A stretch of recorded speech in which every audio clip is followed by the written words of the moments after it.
Kijing tip bagi kubor ki baman la kesni na kwasi ka channel siang bahal subscribe nok menta. Ka jing yo wot ki sang san partai ha ki election MLA arjar atulai le se kalong ka jing kedeu yano ki pat ba kin kham no la da shim kat kum ka jing yo wot. Bat ha ki election MP kapan wan om la ban batai chano ka tar jor kan kham no kham tam andalai nu jor ya ka jing yo wot ha ki MLA constituency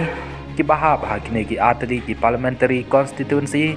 na Shalong Parliamentary Constituency Batura Constituency menta an chim chua tang ye ke sang san bathai ki ban sai khun ha kene ke election chaying dot bar Lok Sabha kita ke NPP UDP Congress BJP bat VPP ka National People Party ka bayalam khmat ya ka jing sanchar ha pok gajala kalalam khmat ro ha ka jing yo wot ha ke election MLA arjar atulai dak bayo sanlak phrapu saw jar lai spa lai phrawot na kisan punya utili di konstituensi bat kalayo lai peway pon 70%. Ka United Democratic Party UDP kabay kun hagi sapun utili di konstituensi kayo lai lang news pa sa punya vote bat kalayo kan riu pon 80%. Bat ka TMC kabay kun hagi san pun utili di konstituensi kayo arlak san rosan hajar news pa sa pu vote bat kayo kan lai pon 90%.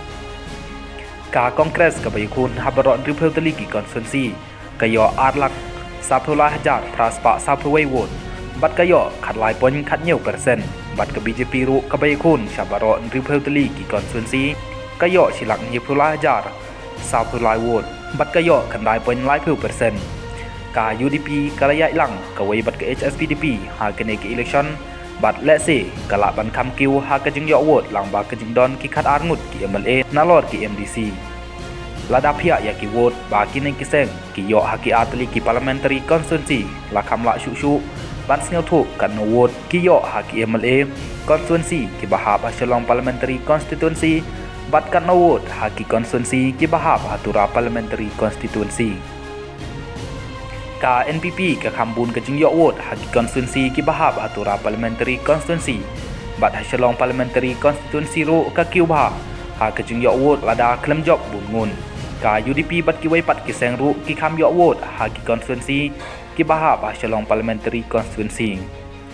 kumta ka por kan sabatai ondala poi ka election chano pat ba umon ban ai rai kham tam ha ki election MP ha ka ba ki seng ki badon ha barok ka wai gari ki ju kham yo jing shania ha ki election ki bala len